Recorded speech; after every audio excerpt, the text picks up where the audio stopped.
La tarde caía sobre el centro histórico de la Ciudad de México, tiñendo los edificios coloniales con tonos dorados y carmesí. Lucía Mendoza ajustó su cámara fotográfica mientras contemplaba el entramado de callejones que se extendían como venas antiguas entre los edificios centenarios. A sus 27 años, se había ganado cierta reputación como fotógrafa de lugares abandonados, espacios donde el tiempo parecía detenerse y las historias quedaban suspendidas en el polvo.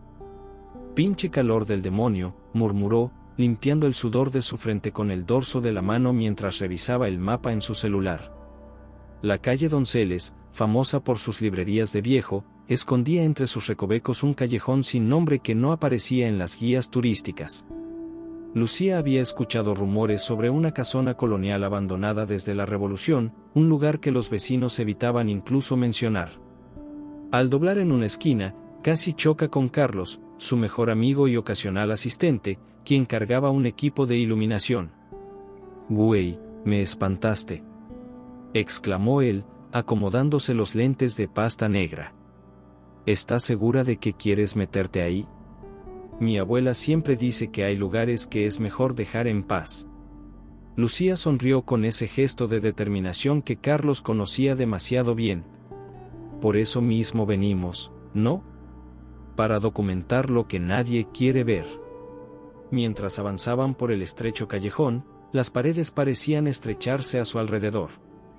El sonido del tráfico y los pregones de los vendedores se fue apagando, como si entraran a otra dimensión dentro de la misma ciudad.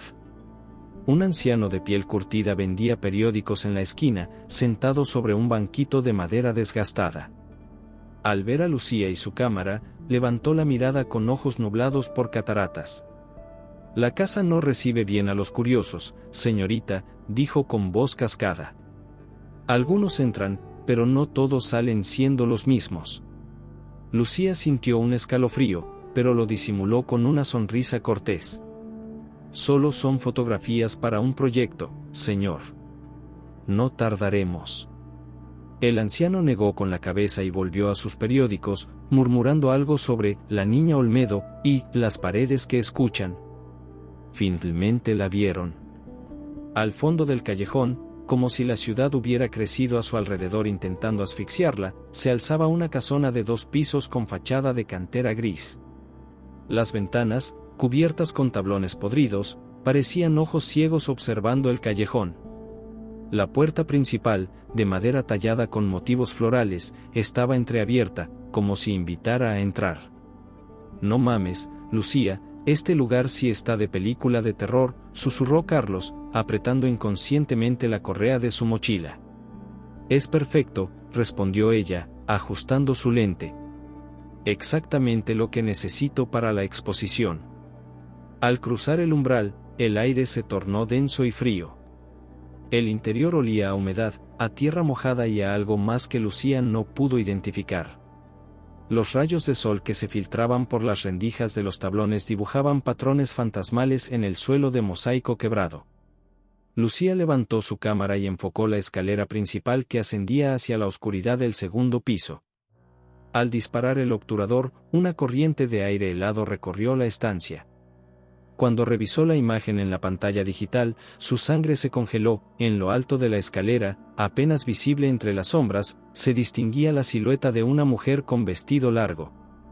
«Carlos, ¿subiste mientras yo tomaba la foto?», preguntó con voz temblorosa. Su amigo, que estaba a su lado revisando el equipo, levantó la mirada confundido. «¿De qué hablas? No me he movido de aquí». Lucía volvió a mirar la pantalla de su cámara, pero la imagen había cambiado. Ya no había ninguna silueta en la escalera. El sol de la mañana siguiente encontró a Lucía en su pequeño departamento de la colonia Roma, rodeada de libros de historia sobre la Ciudad de México y tazas de café vacías. No había podido dormir. La imagen que creyó ver en su cámara la perseguía, aunque al revisar todas las fotografías una y otra vez, no encontró rastro alguno de la misteriosa silueta. El timbre de la puerta la sobresaltó. Era Carlos, con ojeras pronunciadas y una expresión de preocupación. «No me contestaste los mensajes», dijo mientras entraba. «¿Estás bien?». Lucía le mostró las fotografías de la casona. Imágenes de pasillos interminables, habitaciones vacías con papel tapiz desgarrado y muebles cubiertos con sábanas amarillentas. Tengo que volver, Carlos. Hay algo en esa casa que me llama. Carlos suspiró, pasándose una mano por el cabello despeinado. Sabía que dirías eso. Por eso traje esto, dijo, sacando de su mochila una linterna potente y un pequeño detector de movimiento. Si vamos a hacer pendejadas, al menos hagámoslas bien. 2 horas después, estaban nuevamente frente a la casona.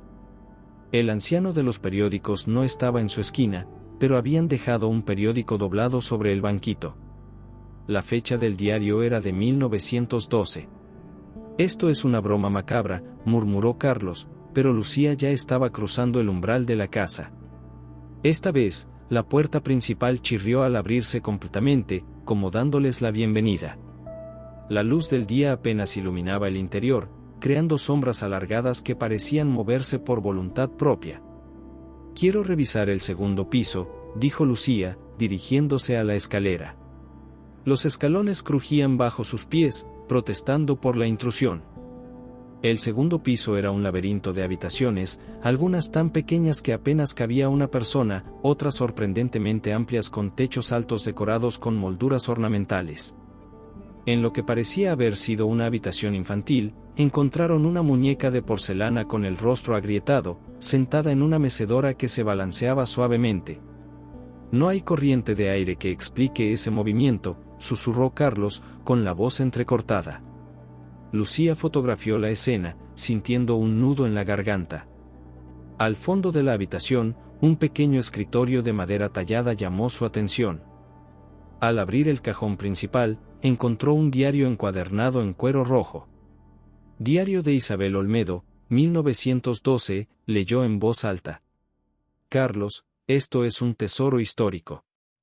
Mientras hojeaba las páginas amarillentas, fragmentos de la vida de Isabel cobraban vida, una joven de 16 años, hija de un hacendado rico y cruel, atrapada en una casa que describía como una prisión de piedra donde los sirvientes desaparecen y padre realiza sus rituales en el sótano. Escucha esto, dijo Lucía, leyendo un pasaje, anoche los gritos desde el sótano no me dejaron dormir. Padre dice que son necesarios para mantener nuestra fortuna, que la sangre alimenta a los antiguos dioses que protegen nuestra casa. Temo que pronto me llegue el turno a mí. Un golpe seco lo sobresaltó. El detector de movimiento de Carlos comenzó a parpadear frenéticamente. Algo se está moviendo en el pasillo, susurró.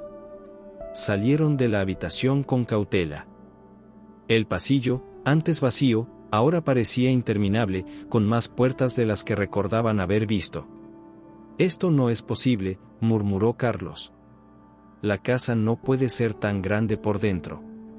Un llanto suave, como el de una mujer joven, comenzó a escucharse desde el fondo del pasillo. Provenía de una puerta sellada con tablones clavados en forma de cruz. Alguien está ahí dentro, dijo Lucía, acercándose. O algo quiere que creamos que hay alguien, respondió Carlos, tomándola del brazo. Vámonos de aquí, por favor. Pero el llanto se intensificó, convirtiéndose en un sollozo desgarrador que erizó la piel de ambos. Lucía sintió una compulsión inexplicable por abrir esa puerta, como si la voz la llamara específicamente a ella. Tenemos que ayudarla, insistió, sacando su navaja multiusos para intentar quitar los clavos. El llanto cesó abruptamente, dejando un silencio más perturbador que el propio sonido. Y entonces, desde el otro lado de la puerta sellada, una voz femenina susurró con claridad escalofriante, Lucía, por fin has vuelto a casa. Esa noche, en su departamento, Lucía no podía apartar la mirada del diario de Isabel Olmedo. Las páginas parecían palpitar con vida propia bajo la luz de su lámpara de escritorio. Afuera, la lluvia golpeaba contra los cristales de la ventana, creando sombras danzantes en las paredes. 10 de mayo de 1912, padre ha traído a otro, invitado, al sótano. Esta vez es una joven indígena que vendía flores cerca del zócalo. Dice que su sangre es pura y complacerá a los guardianes de la casa. No puedo seguir fingiendo que no escucho sus gritos. Cada noche, las paredes susurran los nombres de todos los que han muerto aquí. Lucía cerró el diario de golpe cuando el teléfono sonó. Era su hermana Elena. ¿Dónde te has metido? Llevo días intentando hablar contigo. La voz de Elena sonaba preocupada. Estoy trabajando en un proyecto nuevo, respondió Lucía, frotándose los ojos cansados. Una casa abandonada en el centro. ¿La casona de los Olmedo? La voz de Elena se tensó. Lucía, aléjate de ese lugar. Hay historias horribles sobre esa familia. Un escalofrío recorrió la espalda de Lucía. ¿Cómo sabes de qué casa estoy hablando? Has estado murmurando ese nombre en sueños, respondió Elena. Anoche vine a dejarte comida y estabas dormida en el sofá, repitiendo, Isabel Olmedo, una y otra vez. Lucía no recordaba haberse quedado dormida, ni que su hermana hubiera venido. Miró hacia la cocina y, efectivamente, había un recipiente con comida que no recordaba haber visto antes. Esa misma noche, Elena visitó al profesor Ramírez, un historiador especializado en la época porfiriana que daba clases en la UNAM. El anciano la recibió en su despacho atestado de libros y documentos antiguos. Los Olmedo, murmuró el profesor, ajustándose los anteojos. Una familia maldita, sin duda. Rodrigo Olmedo hizo su fortuna de manera sospechosa durante el porfiriato. Se rumoreaba que practicaba rituales prohibidos, mezclando creencias aztecas con ocultismo europeo. Elena escuchaba con creciente inquietud mientras el profesor extraía fotografías antiguas y recortes de periódicos amarillentos. Entre 1900 y 1913, desaparecieron al menos 20 personas en los alrededores de esa casa. La policía nunca encontró pruebas, pero todos en el barrio sabían que Olmedo era el responsable. Luego, en 1913, toda la familia desapareció misteriosamente. La casa quedó abandonada. ¿Qué pasó con Isabel, la hija?, preguntó Elena. El profesor la miró con sorpresa. ¿Cómo sabes de Isabel? Casi no hay registro sobre ella. Hizo una pausa. Según los pocos testimonios, Isabel intentó escapar varias veces. La última vez que la vieron con vida fue el 21 de octubre de 1913, corriendo por la calle Donceles cubierta de sangre y gritando que su padre había abierto la puerta. A la mañana siguiente, Lucía y Carlos regresaron a la casona. Esta vez, Lucía parecía diferente, más pálida, con ojeras pronunciadas, pero con una determinación inquietante en la mirada. Tenemos que abrir esa puerta sellada, dijo mientras subían la escalera principal. Carlos notó que Lucía caminaba por la casa como si conociera cada rincón, cada crujido del suelo. Ya no fotografiaba, parecía buscar algo específico. La puerta sellada seguía igual, con los tablones cruzados clavados sobre la madera antigua. Lucía sacó un martillo de su mochila y comenzó a arrancar los tablones con una fuerza que sorprendió a Carlos. «Espera», gritó él. «No sabemos qué hay ahí dentro».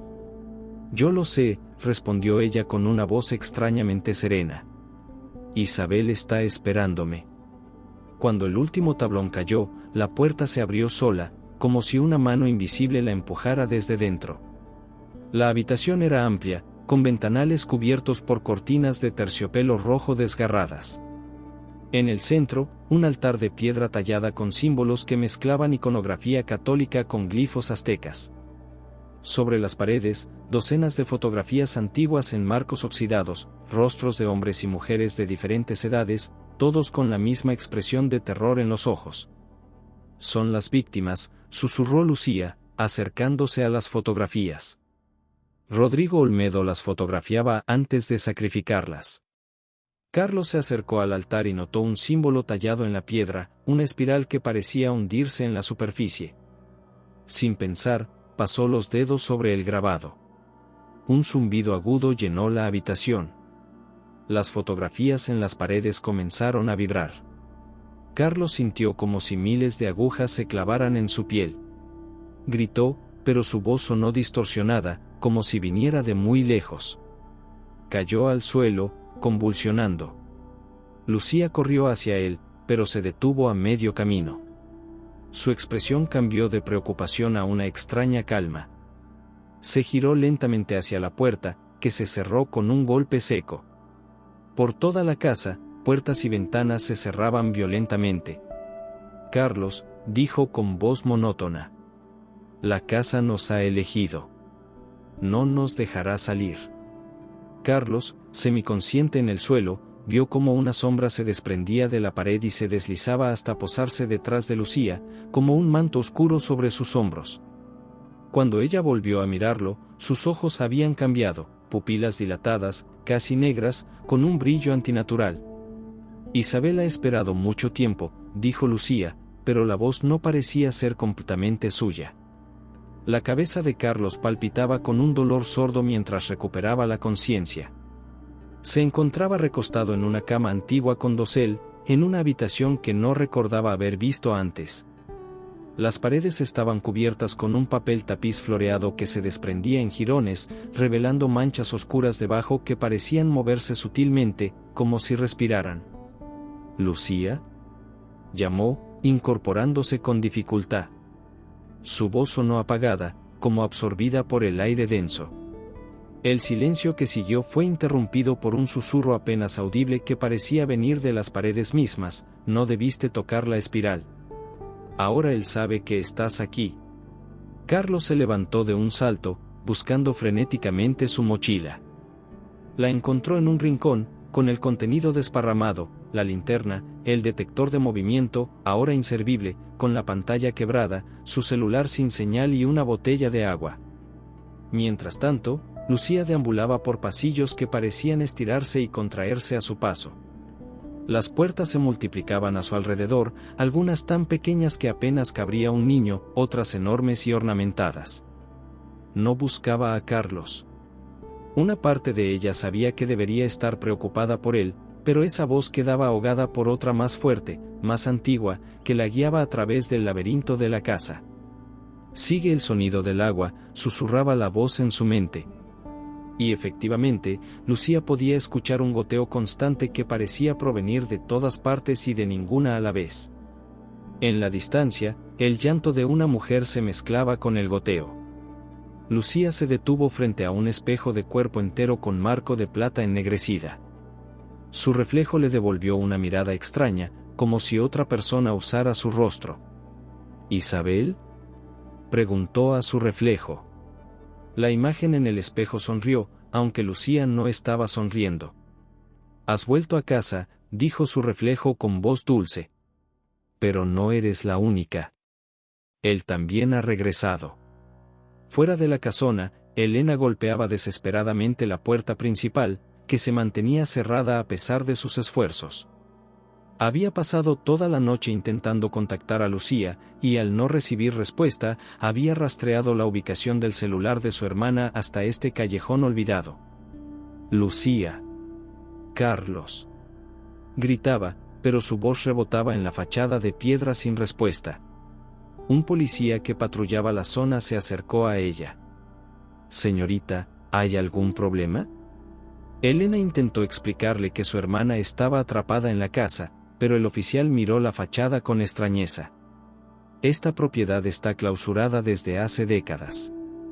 Nadie puede entrar ahí».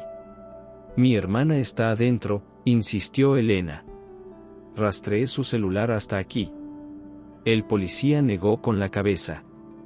«Mire usted misma», dijo, señalando la puerta principal, ahora cubierta con tablas cruzadas y sellos oficiales de clausura que parecían llevar años ahí. «Nadie ha entrado a esta casa en mucho tiempo». Elena miró atónita. Estaba segura de que esos sellos y tablas no estaban ahí cuando llegó. Era como si la casa hubiera cambiado su apariencia en cuestión de minutos. Desesperada, Elena regresó a la oficina del profesor Ramírez, quien la recibió con una expresión grave.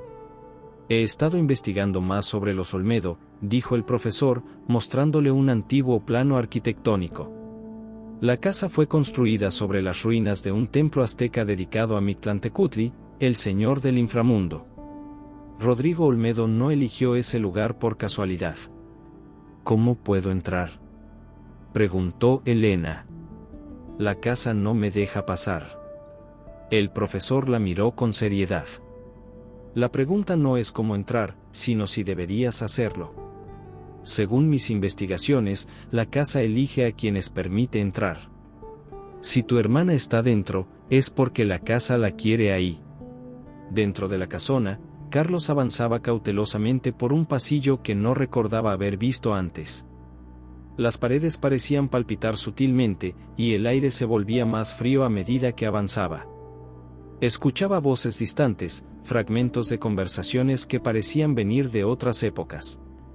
El ritual debe completarse esta noche. La sangre de la séptima hija. Padre, por favor, no lo hagas. Al doblar una esquina, Carlos se encontró con una sección de pared que parecía diferente. El papel tapiz estaba menos deteriorado y presentaba un patrón distinto. Al acercarse, notó una delgada línea vertical que sugería una puerta oculta. Presionó la pared y ésta cedió, revelando un estrecho pasadizo. Las paredes del pasadizo estaban desnudas, mostrando la piedra original de la construcción, tallada con símbolos similares a los del altar.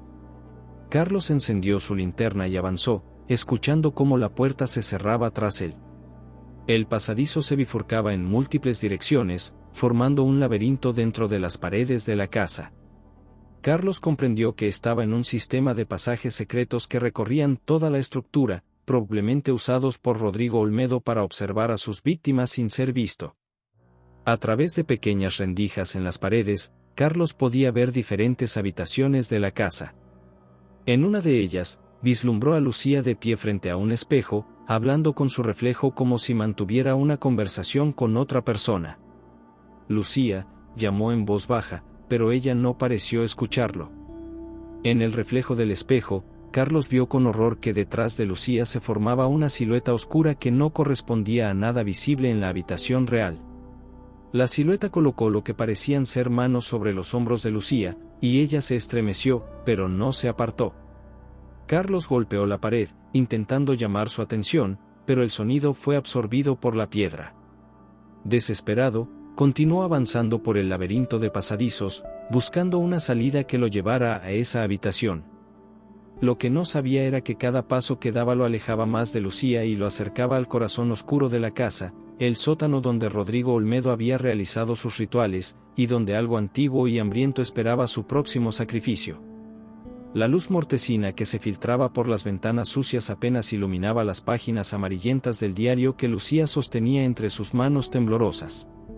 Sentada en el suelo de la habitación del espejo, leía obsesivamente los últimos escritos de Isabel Olmedo, como si en ellos pudiera encontrar la clave para entender lo que estaba sucediendo. 15 de octubre de 1913, padre ha enloquecido por completo. Dice que los sacrificios ya no son suficientes, que el portal requiere sangre de su propia sangre para mantenerse abierto. Lo escuché hablar con las sombras, prometiéndoles mi vida a cambio de la inmortalidad. He intentado escapar 3 veces, pero la casa misma me detiene. Las puertas se cierran, los pasillos cambian. Es como si las paredes tuvieran vida propia.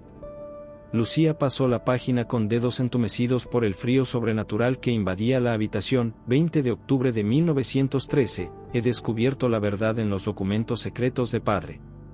Esta casa no es solo una construcción sobre un templo antiguo. Es el templo, transformado piedra a piedra. Los sacrificios no son para obtener riqueza o poder, sino para alimentar a la entidad que habita en el espejo del sótano. Padre lo llama, el que observa desde el otro lado. Dice que puede conceder deseos, pero el precio siempre es sangre. La última entrada, fechada el 21 de octubre, estaba escrita con una caligrafía irregular, como si Isabel hubiera estado temblando incontrolablemente mientras escribía: Padre viene por mí. Lo escucho subir las escaleras. El ritual será esta noche, bajo la luna nueva. Si alguien encuentra este diario algún día, sepa que la casa nunca deja ir a quienes entran. Somos su alimento eterno. Nuestras almas quedan atrapadas en sus paredes, en sus espejos. Yo seré la 7ª hija sacrificada en este altar maldito, pero no seré la última. La casa siempre llama a los que comparten nuestra sangre, a través del tiempo, hasta que el ciclo se complete. Lucía cerró el diario, sintiendo un escalofrío que nacía en lo más profundo de su ser. El espejo frente a ella reflejaba ahora no solo su imagen, sino también la silueta cada vez más definida de una joven de principios del siglo XX, con un vestido blanco manchado de sangre a la altura del corazón. «Isabel», susurró Lucía. «¿Por qué me llamaste a mí?» El reflejo de Isabel sonrió tristemente.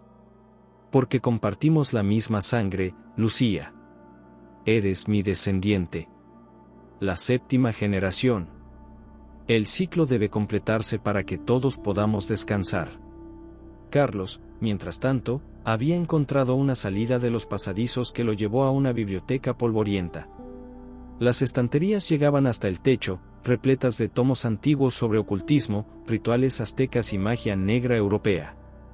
En el centro de la habitación, sobre un atril de madera tallada, descansaba un libro abierto escrito en una mezcla de latín y náhuatl. Aunque Carlos no dominaba ninguno de los dos idiomas, las ilustraciones eran suficientemente explícitas, mostraban el proceso de construcción de la casa sobre el templo azteca, los rituales de sacrificio y, lo más perturbador, un espejo rectangular descrito como «la puerta entre mundos». Una ilustración particularmente inquietante mostraba a 7 mujeres jóvenes, cada una representando una generación, formando un círculo alrededor del espejo. Sus corazones, conectados por hilos de sangre, alimentaban el portal del que emergía una figura oscura con rasgos que mezclaban lo humano y lo monstruoso. 7 generaciones, murmuró Carlos. Isabel fue la primera. Un ruido a sus espaldas lo hizo volverse bruscamente. En la puerta de la biblioteca estaba el anciano vendedor de periódicos del callejón, observándolo con ojos que ya no parecían nublados por cataratas, sino penetrantes y antiguos. «Has entendido más rápido que los otros», dijo el anciano con una voz sorprendentemente clara. «Pero entender no es suficiente para salvar a tu amiga». «¿Quién eres?», preguntó Carlos, retrocediendo instintivamente. «He tenido muchos nombres a lo largo de los siglos», respondió el anciano. «Fui sirviente en esta casa cuando los Olmedo vivían aquí. Vi los horrores que Rodrigo cometió en nombre de la ambición. Intenté salvar a Isabel, pero llegué demasiado tarde». El anciano se acercó al libro y pasó sus dedos arrugados sobre las páginas. «Desde entonces, he estado atrapado en este lugar, como todos los que murieron aquí.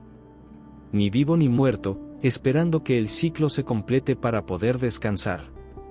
«¿Qué ciclo?», preguntó Carlos. «El ciclo de las 7 hijas», respondió el anciano. «Isabel fue la primera sacrificada. Su sangre abrió el portal, pero no completamente.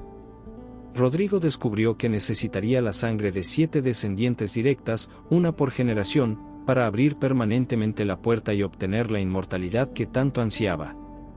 Lucía es la 7ª», comprendió Carlos con horror. El anciano asintió gravemente. «Y Rodrigo ha regresado para completar lo que comenzó hace más de 100 años». Fuera de la casona, Elena y el profesor Ramírez habían acudido a doña Soledad, una anciana curandera que vivía en Tepito y que, según rumores, conocía los secretos para combatir entidades sobrenaturales. La pequeña vivienda de doña Soledad estaba llena de hierbas secas colgando del techo, imágenes de santos católicos mezcladas con símbolos prehispánicos y el olor penetrante del copal. «La casa Olmedo», murmuró la anciana al escuchar la historia. «Hace décadas que nadie pronuncia ese nombre en voz alta». Doña Soledad extrajo de un baúl antiguo un espejo de mano con marco de plata. «Los espejos son puertas», explicó. «Lo que Rodrigo Olmedo construyó en esa casa fue un portal entre nuestro mundo y el Mictlán, el inframundo azteca. Pero los portales funcionan en ambas direcciones». «¿Cómo podemos entrar y sacar a mi hermana?», preguntó Elena desesperada. «No es cuestión de entrar físicamente», respondió doña Soledad. «Debemos crear una conexión a través de los espejos. Pero te advierto, niña, que lo que verás del otro lado puede destruir tu cordura. Los espejos no mienten, muestran lo que realmente somos». La anciana comenzó a preparar una mezcla de hierbas en un recipiente de barro negro, mientras murmuraba oraciones en una mezcla de español y náhuatl. El profesor Ramírez observaba con fascinación académica, tomando notas mentales de cada detalle del ritual. Tu hermana y tú comparten la misma sangre, continuó doña Soledad, dirigiéndose a Elena. Eso nos dará la conexión que necesitamos. Pero debemos actuar antes de la medianoche. Cuando la luna nueva alcance su punto más alto, el séptimo sacrificio estará listo. Dentro de la casona, Lucía sentía como su voluntad se desvanecía gradualmente. Las visiones de Isabel se hacían cada vez más vívidas, como si estuviera experimentando los últimos días de la joven en carne propia. Podía sentir el terror de Isabel mientras su padre la perseguía por los pasillos de la casa, el frío del cuchillo ceremonial contra su piel, el dolor del primer corte en su pecho. Puedo sentir lo que sentiste, susurró Lucía al reflejo de Isabel en el espejo. Tu miedo, tu dolor, tu resignación final. No fue resignación, respondió Isabel desde el espejo. Fue determinación. Sabía que mi muerte no sería suficiente para completar el ritual. Modifiqué los símbolos del altar cuando Padre no miraba. En lugar de abrir completamente el portal, lo dejé entreabierto, atrapando a Padre entre los mundos. Ni vivo ni muerto, condenado a vagar por esta casa hasta que el ciclo se complete. ¿Y ahora quieres que yo complete ese ciclo?, preguntó Lucía, con una mezcla de miedo y confusión. Quiero que lo rompas. Los ojos de Isabel brillaron con intensidad. 7 generaciones han pasado. 6 mujeres de nuestra sangre han sido atraídas a esta casa y han muerto en ese altar. Tú eres la 7ª, pero puedes cambiar el destino que Él escribió para nosotras. En ese momento, la puerta de la habitación se abrió lentamente. Carlos entró, pero su postura era diferente, más erguida y formal. Sus ojos, normalmente cálidos y expresivos, ahora lucían fríos y calculadores. Lucía, te he estado buscando, dijo con una voz que no era completamente suya. Es hora de bajar al sótano. El altar está preparado. Lucía retrocedió instintivamente. En el espejo, podía ver lo que sus ojos normales no percibían, la figura de un hombre de mediana edad, con traje formal de principios del siglo XX y una barba perfectamente recortada, superpuesta sobre la imagen de Carlos. Rodrigo Olmedo, susurró. Carlos / Rodrigo sonrió, una sonrisa que nunca había visto en el rostro de su amigo. Has estado leyendo el diario de mi hija, dijo, acercándose. Siempre fue una niña imaginativa, llenando esas páginas de fantasías y mentiras. El ritual es un honor, no un sacrificio. Abrirás la puerta para que todos podamos trascender. Lucía miró de reojo al espejo, donde Isabel negaba frenéticamente con la cabeza. No le creas, advertía Isabel desde el reflejo. Solo quiere usar tu sangre para liberarse y obtener el poder que siempre codició. Carlos / Rodrigo siguió la mirada de Lucía y frunció el ceño al ver el espejo. Ese objeto no te muestra la verdad, dijo con desdén. Solo refleja tus propios miedos. Ven conmigo ahora. El tiempo se agota. Extendió una mano hacia Lucía, quien dudó, atrapada entre el horror y una extraña sensación de inevitabilidad. Parte de ella quería huir, pero otra parte, más profunda y antigua, sentía que este momento había sido predestinado desde hace más de un siglo. Iré contigo, dijo finalmente. Pero primero, déjame despedirme de Isabel. Carlos / Rodrigo pareció complacido con su aparente sumisión. 5 minutos, concedió. Luego vendré por ti. Cuando la puerta se cerró tras él, Lucía se volvió desesperadamente hacia el espejo. Ayúdame, suplicó. ¿Cómo puedo romper el ciclo? El espejo del sótano es la clave, respondió Isabel. Es el portal mismo. Fue creado con obsidiana negra del volcán Popocatépetl y plata de las minas de Taxco, bendecido con sangre de 7 sacerdotes y 7 vírgenes. Si lo destruyes, el portal se cerrará para siempre. Pero Carlos, comenzó Lucía. Tu amigo aún está ahí, luchando contra la posesión, aseguró Isabel. Rodrigo no puede controlarlo completamente sin el ritual final. Hay esperanza para él, pero debes actuar rápido. Lucía asintió, sintiendo una determinación renovada. Tomó el diario de Isabel y lo guardó en su mochila junto con su cámara. Si sobrevivía a esta noche, el mundo conocería la verdadera historia de la Casa Olmedo. El descenso al sótano fue como adentrarse en las entrañas de una bestia antigua. La escalera de piedra, desgastada por el paso de innumerables pies a lo largo de los siglos, se curvaba en espiral hacia las profundidades de la tierra. Las paredes, a diferencia del resto de la casa, no estaban recubiertas con papel tapiz o yeso, sino que mostraban la piedra original, bloques de tezontle rojo y cantera gris que parecían vibrar con un pulso propio. Carlos, o la entidad que ahora habitaba su cuerpo, guiaba a Lucía con una mano firmemente aferrada a su brazo. La luz de las antorchas, Lucía no recordaba haberlas visto encendidas antes, proyectaba sombras danzantes que parecían burlarse de ella desde las paredes. Este lugar existía mucho antes que la casa, explicó Carlos Rodrigo con un tono que mezclaba reverencia y orgullo. Los aztecas lo construyeron como un templo dedicado a Mictlantecutli, el señor del inframundo. Cuando los españoles llegaron, intentaron destruirlo, pero solo lograron enterrarlo. Siglos después, yo descubrí sus secretos. Lucía observaba cada detalle, buscando una vía de escape o algo que pudiera usar como arma.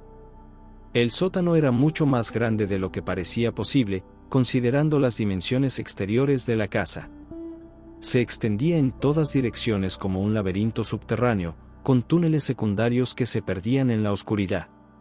¿Cómo encontraste este lugar?, preguntó, intentando ganar tiempo mientras procesaba la información. Carlos Rodrigo sonrió, complacido por su aparente interés. Fue durante las excavaciones para los cimientos de la casa, en 1897. Los trabajadores encontraron la entrada al templo y se negaron a continuar, hablando de maldiciones y espíritus vengativos. Los despedí a todos y continué la exploración por mi cuenta. Su voz adquirió un tono de fascinación enfermiza. Lo que encontré cambió mi comprensión del mundo. El conocimiento de los antiguos, preservado en estos muros, en estos símbolos, y el espejo. Finalmente llegaron a una cámara circular. El techo abovedado estaba decorado con un mural que representaba el Mictlán, el inframundo azteca, con sus 9 niveles descendentes. En el centro de la cámara se alzaba un altar de piedra negra pulida, con canales tallados que convergían en un receptáculo central. Alrededor del altar, el suelo estaba marcado con 7 círculos concéntricos, cada uno grabado con símbolos diferentes. Los 7 círculos de la trascendencia, explicó Carlos Rodrigo. Cada uno representa una generación. 6 ya están activados con la sangre de tus antepasadas. Señaló los círculos, donde Lucía pudo ver manchas oscurecidas por el tiempo. Solo falta el 7. Tu sangre completará el ritual que comenzó hace más de 100 años. Pero lo que captó completamente la atención de Lucía fue el objeto que dominaba la pared del fondo, un espejo rectangular de al menos 2 metros de altura, con un marco elaborado de plata ennegrecida y obsidiana.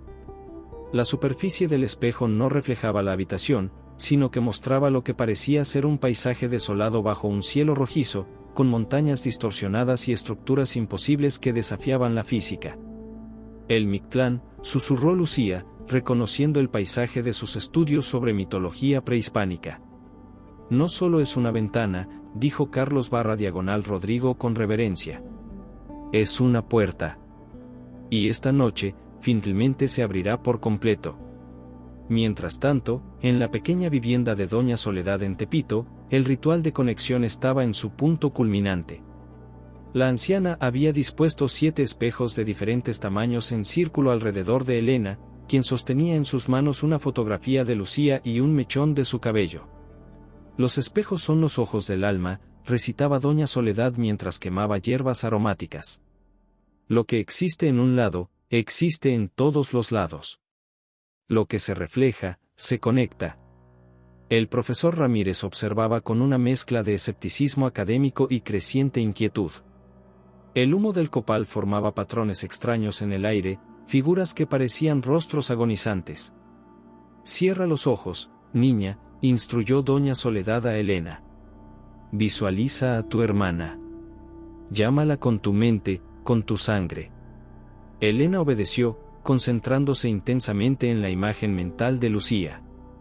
Al principio no sintió nada, pero gradualmente comenzó a percibir una sensación de frío que no provenía de la habitación. Un frío que parecía emanar de su interior. «La veo», susurró. «Está en un lugar oscuro, bajo tierra. Hay un hombre con ella, pero no es realmente un hombre.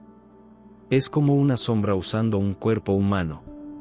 «¿Qué más ves?», preguntó doña Soledad, intensificando la quema de hierbas. «Un espejo grande, antiguo. Muestra un lugar terrible». La voz de Elena tembló. «Y hay algo más, algo observando desde el otro lado del espejo. Algo que ha estado esperando mucho tiempo». De repente, todos los espejos dispuestos en círculo se empañaron simultáneamente, como si una respiración helada hubiera pasado sobre ellos. Cuando se aclararon, ya no reflejaban la habitación, sino diferentes ángulos del sótano donde se encontraba Lucía. «Lo hemos logrado», murmuró doña Soledad. «La conexión está establecida». El profesor Ramírez se acercó incrédulo a uno de los espejos. «Esto es imposible», susurró, tocando la superficie que ahora mostraba claramente a Lucía frente al altar. «No toques el cristal», advirtió bruscamente doña Soledad. «Los espejos ahora son puertas abiertas. Lo que pase a través de ellos en una dirección, puede pasar en la otra». Como confirmando sus palabras, una brisa helada emanó de los espejos, trayendo consigo el olor a humedad y piedra antigua del sótano. Y con él, un susurro apenas audible: «Ayúdenme». En el sótano, Carlos Rodrigo había comenzado los preparativos finales para el ritual. Encendió 7 braseros dispuestos alrededor del altar, cada uno conteniendo una mezcla diferente de hierbas y resinas que producían humos de colores variados. El aire se llenó de aromas intensos que hacían que la cabeza de Lucía diera vueltas. «El momento se acerca», dijo, consultando un reloj de bolsillo antiguo. «La luna nueva alcanzará su punto más alto exactamente a la medianoche. El portal estará en su punto más receptivo». Lucía notó que, a medida que hablaba, la voz de Carlos fluctuaba entre la suya propia y la de Rodrigo, como si dentro de él se librara una batalla por el control. En esos breves momentos de lucidez, podía ver el terror en los ojos de su amigo. «Carlos, sé que estás ahí», dijo Lucía, aprovechando un momento en que Rodrigo parecía concentrado en los preparativos. «Tienes que luchar contra él». Los ojos de Carlos se aclararon momentáneamente. «Lucía», susurró con su voz normal. «No puedo controlarlo por mucho tiempo. Él es demasiado fuerte aquí, cerca del espejo». «¿Qué es realmente ese espejo?», preguntó rápidamente Lucía, sabiendo que estos momentos de claridad eran breves. «Es un portal entre mundos», respondió Carlos, hablando atropelladamente. «Pero no solo al Mictlán. Es una puerta a todos los infiernos imaginables. Y lo que espera al otro lado», su voz se quebró. «No es un dios, Lucía. Es algo más antiguo, más hambriento. Algo que promete poder pero solo trae destrucción». Su rostro se contrajo en una mueca de dolor y, cuando volvió a hablar, la voz de Rodrigo había regresado. «Suficiente charla», espetó, agarrando bruscamente a Lucía por el brazo. «Es hora de prepararte para el ritual». La condujo hacia un pequeño nicho lateral donde había dispuesta una túnica blanca de algodón, similar a las que usaban las doncellas en los sacrificios aztecas. «Póntela», ordenó. La ropa moderna contaminaría el ritual. Lucía tomó la prenda, ganando unos momentos de privacidad mientras Carlos Rodrigo regresaba al altar para continuar los preparativos. Rápidamente, aprovechó para examinar el nicho, buscando cualquier cosa que pudiera usar como arma. En un rincón, parcialmente oculto tras una piedra suelta, encontró un objeto que le heló la sangre, un pequeño espejo de mano con marco de plata, idéntico al que había visto usar a Isabel en sus visiones. Al tomarlo, sintió una conexión inmediata, como si el objeto la reconociera. En su superficie no vio su reflejo, sino el rostro de Elena. ¿Elena?, susurró incrédula. Lucía, gracias a Dios, respondió su hermana desde el espejo. Estamos intentando ayudarte.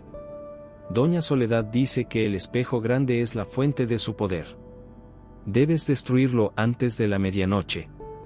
¿Cómo?, preguntó desesperada Lucía. Es enorme y parece indestructible. Con otro espejo, respondió la voz de Doña Soledad, reemplazando a Elena en el pequeño espejo. Los espejos pueden reflejarse entre sí, creando un bucle infinito. Si logras posicionar este espejo para que refleje directamente al portal durante el momento culminante del ritual, la energía se retroalimentará y el portal colapsará sobre sí mismo. ¿Qué pasa con Carlos?, preguntó Lucía. Está poseído por el espíritu de Rodrigo Olmedo. Su destino depende de ti, respondió Doña Soledad. Si destruyes el portal antes de que el ritual se complete, hay esperanza para él. Si no. La voz se desvaneció cuando Carlos Rodrigo llamó desde la cámara principal. ¿Estás lista? La medianoche se acerca. Lucía escondió rápidamente el pequeño espejo entre los pliegues de la túnica blanca que se había puesto sobre su ropa.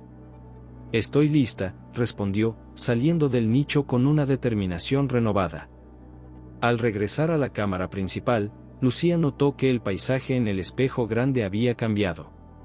Las estructuras imposibles parecían más cercanas, más definidas, y una silueta oscura se distinguía en el horizonte, acercándose lentamente hacia el portal. Carlos Rodrigo la esperaba junto al altar, sosteniendo un cuchillo ceremonial de obsidiana con mango de hueso tallado. El séptimo sacrificio, dijo con voz reverente. Con tu sangre, el círculo se completará y el portal se abrirá permanentemente. Lo que espera al otro lado nos concederá poder más allá de lo imaginable. Lucía miró fijamente el espejo grande, donde la silueta oscura continuaba acercándose. Ahora podía distinguir que no tenía una forma completamente humana, era más alta, con extremidades demasiado largas y una cabeza que parecía cambiar de forma constantemente. No es un dios lo que espera ahí, ¿verdad?, preguntó Lucía, ganando tiempo mientras calculaba la distancia hasta el espejo. Es algo que ni siquiera tú puedes controlar. Una expresión de duda cruzó brevemente el rostro de Carlos Rodrigo.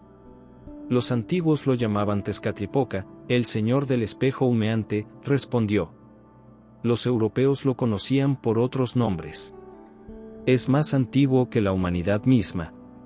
Y sí, es poderoso más allá de tu comprensión, pero yo he aprendido a negociar con él. Te está usando, dijo Lucía. Como usó a Isabel, como está usando a Carlos ahora. Como me quiere usar a mí. Carlos Rodrigo frunció el ceño, y por un momento, Lucía vio a su amigo luchando por emerger. El ritual debe completarse, insistió, aunque su voz sonaba menos segura. Ya es demasiado tarde para detenerse. Las campanadas de una iglesia distante comenzaron a sonar, marcando la medianoche. El espejo grande emitió un pulso de luz rojiza, y la silueta al otro lado pareció dar un paso hacia adelante, acercándose peligrosamente a la superficie del cristal.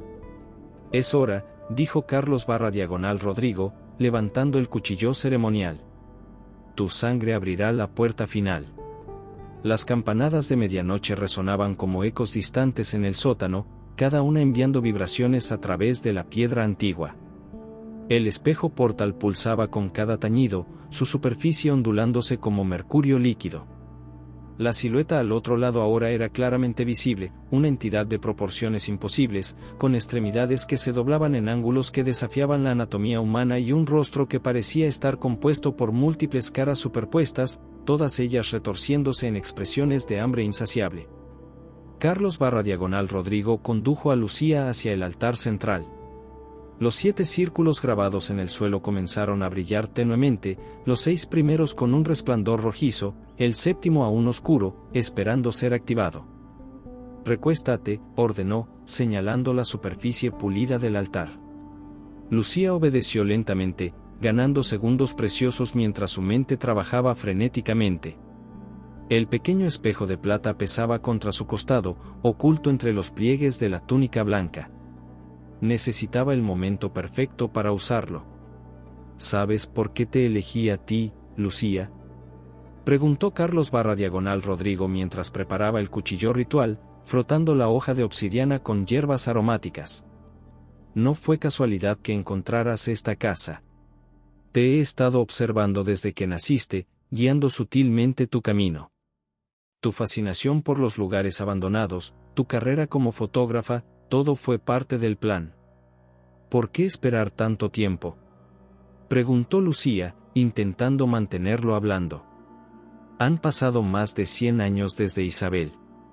El ritual requiere precisión astronómica, explicó, señalando hacia el techo abovedado, donde Lucía notó por primera vez una abertura circular que dejaba ver el cielo nocturno. La alineación perfecta ocurre solo una vez cada generación. Y cada sacrificio debía ser de la edad correcta, en el momento correcto. Mientras hablaba, las paredes del sótano comenzaron a sangrar. Literalmente. Gotas de un líquido espeso y rojizo brotaban de entre las piedras, formando riachuelos que descendían hasta los canales tallados en el suelo, convergiendo hacia el altar. La casa recuerda, murmuró Carlos /Rodrigo con reverencia. Recuerda cada gota de sangre derramada aquí. Y esta noche, finalmente tendrá su recompensa. Levantó el cuchillo ritual, que ahora brillaba con una luz propia, y comenzó a recitar en una mezcla de náhuatl y latín. Con cada palabra, el aire se volvía más denso, más frío, y las sombras en las esquinas de la cámara parecían cobrar vida propia, retorciéndose y estirándose hacia el altar. En la casa de Doña Soledad, Elena, el profesor Ramírez y la anciana curandera observaban la escena a través de los 7 espejos dispuestos en círculo. El ambiente en la pequeña habitación se había vuelto tan frío que su aliento formaba nubes de vapor.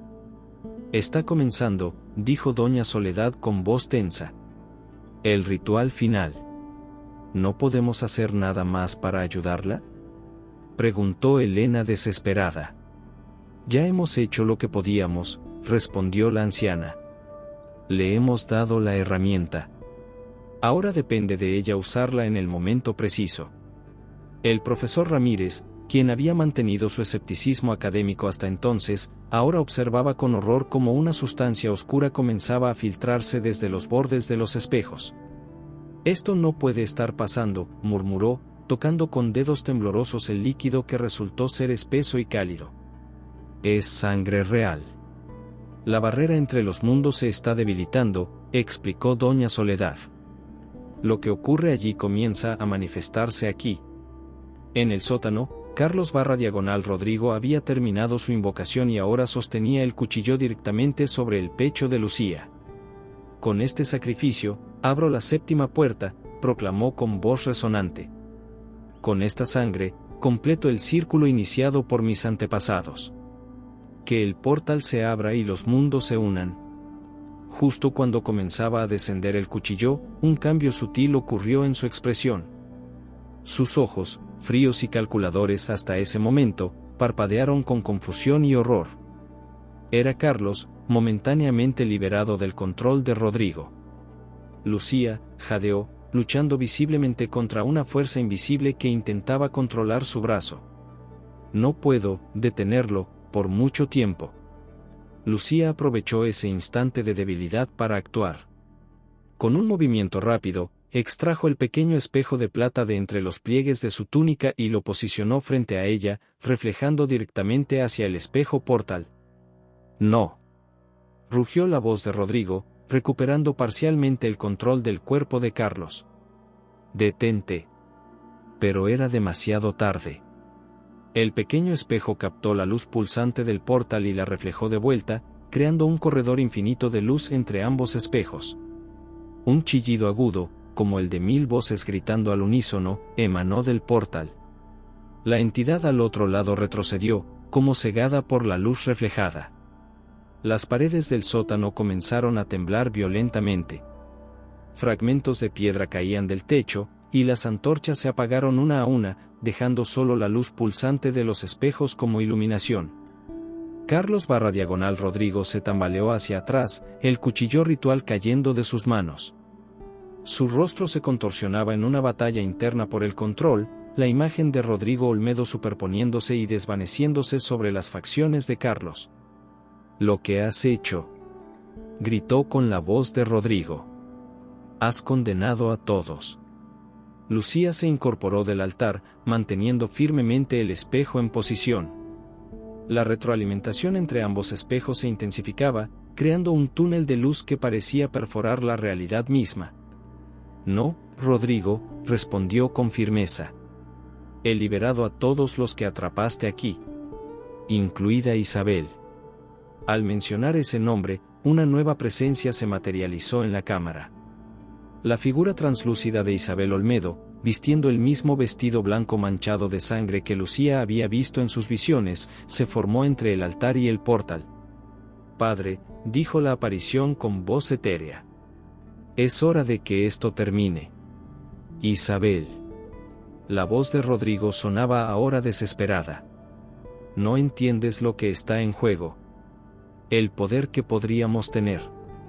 «Entiendo perfectamente», respondió Isabel. «Entiendo que sacrificaste a tu propia hija por ambición. Que has condenado a generaciones de nuestra familia por un poder que nunca fue tuyo para reclamar». Mientras hablaban, otras figuras espectrales comenzaron a materializarse en la cámara, docenas de siluetas translúcidas, hombres y mujeres de diferentes épocas, todos con la misma expresión de sufrimiento y anhelo de liberación. Las víctimas de Rodrigo Olmedo a lo largo de los años. El espejo portal comenzó a agrietarse desde el centro hacia los bordes, líneas de fractura extendiéndose como telarañas a través de su superficie. La entidad al otro lado emitió un alarido de furia y frustración que sacudió los cimientos mismos de la casa. En ese momento crítico, cuando todo parecía a punto de colapsar, una nueva figura entró en la cámara, el anciano vendedor de periódicos del callejón. Pero ya no parecía frágil o encorvado. Caminaba erguido, con la dignidad de alguien que ha esperado mucho tiempo para este momento. «Te reconozco», dijo Carlos / Rodrigo con odio en la voz. «Eres el sirviente que intentó ayudar a Isabel a escapar». «Mi nombre es Tomás», respondió el anciano. «Y he esperado más de 100 años para ver tu fin, Rodrigo Olmedo». El anciano se acercó al altar, donde la energía del ritual interrumpido aún pulsaba con fuerza. «El séptimo sacrificio debe completarse», dijo con voz solemne. «Pero no será la sangre de esta joven la que selle el portal». Antes de que nadie pudiera reaccionar, Tomás tomó el cuchillo ritual del suelo y, con un movimiento rápido y decidido, lo hundió en su propio pecho. «Mi sangre por la de ella», exclamó. «Mi vida por su libertad». La sangre de Tomás salpicó el altar y fluyó por los canales tallados, activando el séptimo círculo. Pero en lugar del resplandor rojizo de los anteriores, este brilló con una luz blanca, pura. «No», gritó Rodrigo a través de Carlos. «El sacrificio debe ser de la sangre Olmedo». «Y lo es», respondió Tomás con una sonrisa serena mientras se desplomaba. «Porque yo también soy un Olmedo. El hermano bastardo de tu padre, Rodrigo. La sangre que desprecias corre también por mis venas». El portal estalló en un cegador destello de luz.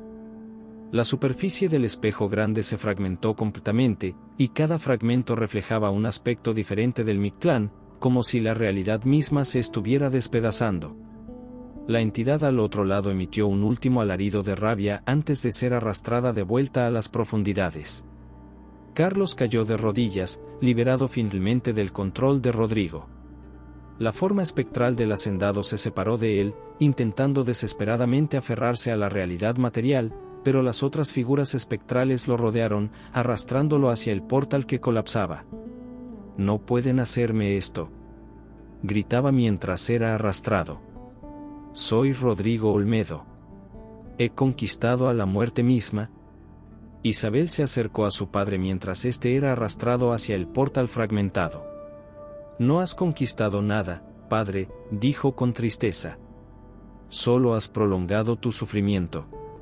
Ahora, finalmente, todos podremos descansar.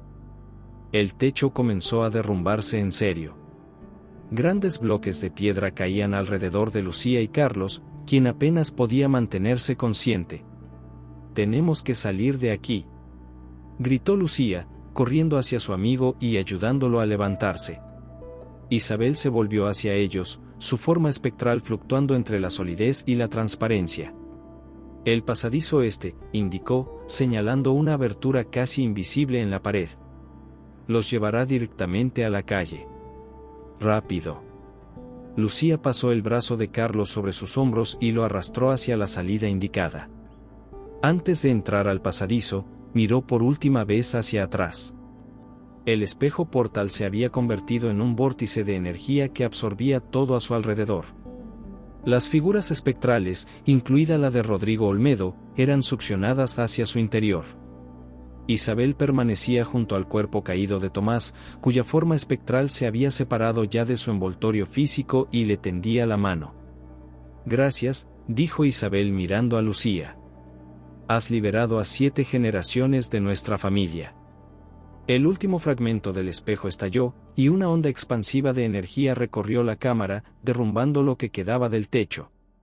Lucía y Carlos se adentraron en el pasadizo justo cuando todo colapsaba tras ellos. El túnel era estrecho y ascendía en una pendiente pronunciada. Lucía empujaba a Carlos, quien recuperaba gradualmente la conciencia y la fuerza en sus piernas. ¿Qué pasó?, murmuró confundido. Recuerdo entrar a la casa y luego, fragmentos, como si estuviera viendo a través de los ojos de otra persona. Te lo explicaré cuando estemos a salvo, respondió Lucía, sintiendo como el túnel temblaba a su alrededor. Ahora tenemos que salir antes de que todo se derrumbe. Tras lo que pareció una eternidad, vislumbraron un punto de luz adelante. El túnel desembocaba en el callejón, a varios metros de la entrada principal de la casa. Emergieron justo cuando un estruendo ensordecedor sacudía la tierra bajo sus pies. La fachada de la casona se desplomaba sobre sí misma, levantando una nube de polvo que oscureció momentáneamente el callejón. Desde la distancia, escucharon sirenas acercándose. El colapso de la estructura centenaria no había pasado desapercibido en el vecindario. Lucía. Carlos. La voz de Elena resonó en el callejón mientras corría hacia ellos, seguida por el profesor Ramírez y doña Soledad.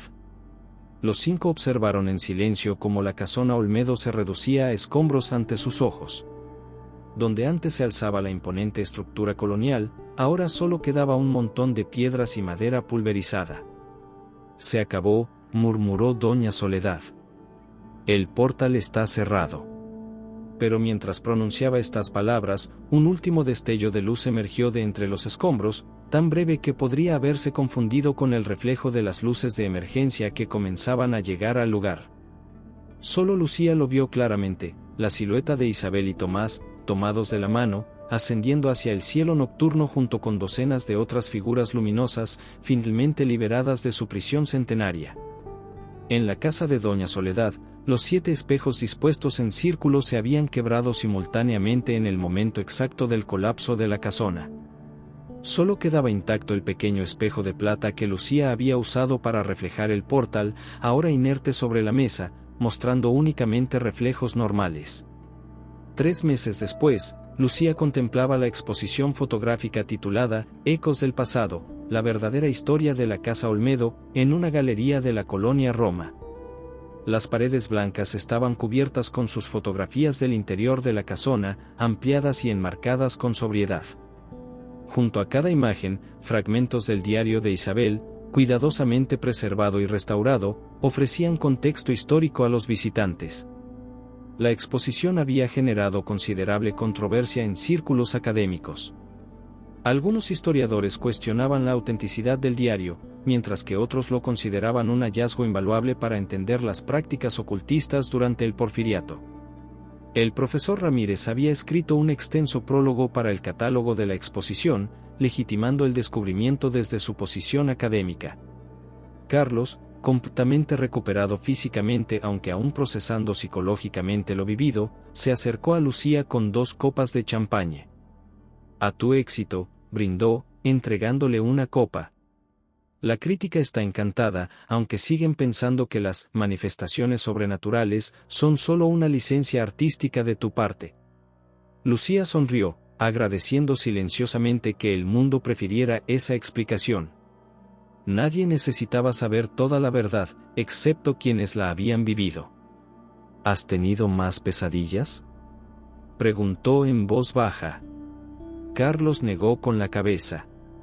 No desde que doña Soledad hizo esa limpia.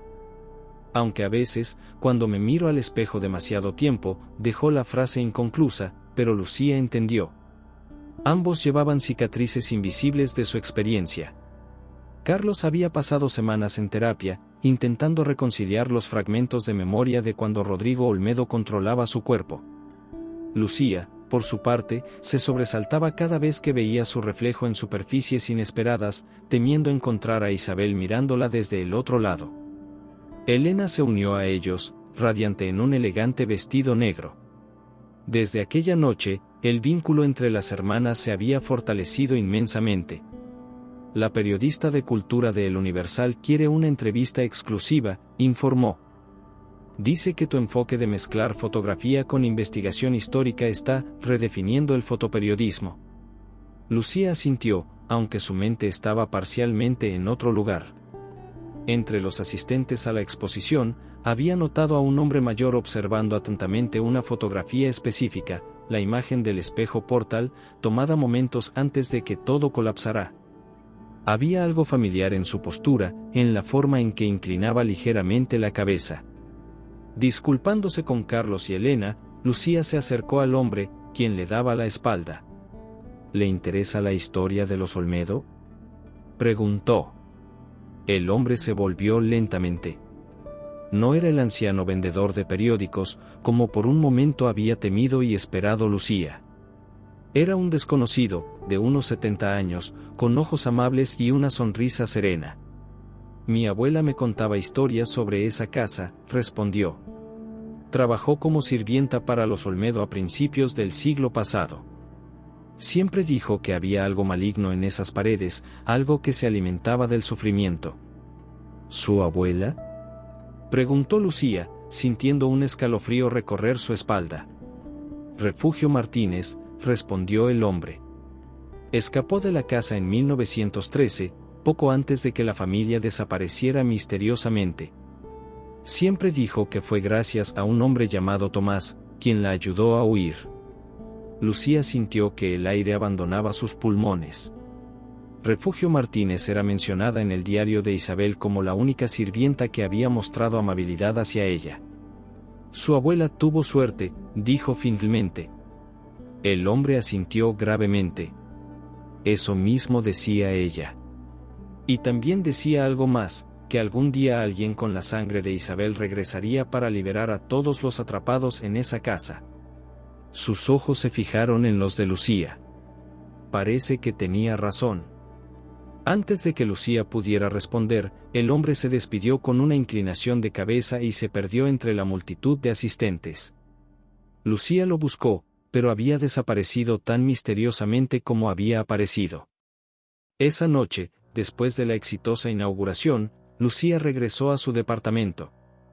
Elena se había ofrecido a quedarse con ella, preocupada por dejarla sola, pero Lucía había insistido en que necesitaba espacio para procesar todo lo ocurrido. Se detuvo frente al espejo del baño, estudiando su reflejo con la misma mezcla de fascinación y temor que sentía desde aquella noche. Su rostro le devolvía la mirada, cansado pero satisfecho. Por un momento, creyó ver un destello, un cambio sutil en sus ojos, como si otra persona mirara a través de ellos.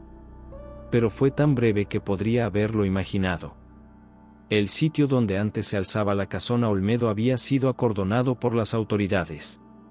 Los arquitectos e ingenieros que examinaron el derrumbe quedaron perplejos ante el colapso total de una estructura que, aunque antigua, parecía sólida en sus cimientos. Más desconcertante aún fue el descubrimiento de que, bajo los escombros, no había rastro alguno del elaborado sótano que Lucía había descrito. Como si nunca hubiera existido. El terreno permaneció vacío, con planes municipales para convertirlo eventualmente en una pequeña plaza pública. Los vecinos, que durante generaciones habían evitado pasar frente a la casona, ahora transitaban por el callejón sin el peso de un miedo ancestral sobre sus hombros. Doña Soledad había guardado los fragmentos de los espejos rotos en una caja de madera sellada con cera de abeja y símbolos de protección. Algunas puertas, aunque cerradas, nunca deben ser olvidadas, había dicho al enterrar la caja en un lugar secreto conocido solo por ella. El profesor Ramírez, inspirado por los eventos, había iniciado una investigación académica sobre rituales sincréticos durante el Porfiriato, combinando prácticas prehispánicas con ocultismo europeo. Su primer artículo al respecto estaba generando considerable interés en círculos antropológicos internacionales. Carlos había vuelto gradualmente a su vida normal, aunque ahora se negaba a fotografiar interiores de edificios abandonados, limitándose a paisajes y retratos. La experiencia había dejado en él una sensibilidad especial hacia lo sobrenatural, a veces podía sentir presencias que otros no percibían, especialmente en lugares antiguos con historias trágicas. Y Lucía. Lucía había encontrado finalmente respuestas a preguntas que ni siquiera sabía que tenía. El vacío inexplicable que siempre había sentido, esa atracción por lugares olvidados donde el tiempo parecía detenerse, ahora tenía sentido. Era el llamado de Isabel, atravesando generaciones para encontrar a la única que podría completar y a la vez romper el ciclo. Mientras se preparaba para dormir, Lucía abrió el cajón de su mesita de noche y extrajo el único objeto que había conservado de aquella noche, el pequeño espejo de plata. Aunque aparentemente normal, a veces, en ciertos ángulos y bajo cierta luz, mostraba reflejos imposibles, fragmentos de un México de principios del siglo XX, rostros de personas desconocidas y, ocasionalmente, la sonrisa serena de Isabel, libre al fin de su prisión centenaria. Lucía había aprendido a vivir con esos vislumbres del otro lado. Ya no les temía. Eran recordatorios de que la realidad era más compleja y misteriosa de lo que la mayoría podía imaginar, y de que algunas historias, aunque terminan, nunca se olvidan completamente. Colocó el espejo sobre la mesita de noche y apagó la luz. En la oscuridad, por un breve instante, el espejo emitió un tenue resplandor, como una última despedida de aquellos que habían encontrado la paz gracias a ella. Lucía sonrió y cerró los ojos, sabiendo que algunos ecos del pasado permanecerían siempre con ella, no como una maldición, sino como un recordatorio de los lazos que trascienden el tiempo y la muerte misma. En algún lugar entre los mundos, Isabel Olmedo sonreía también, finalmente en paz. Fin.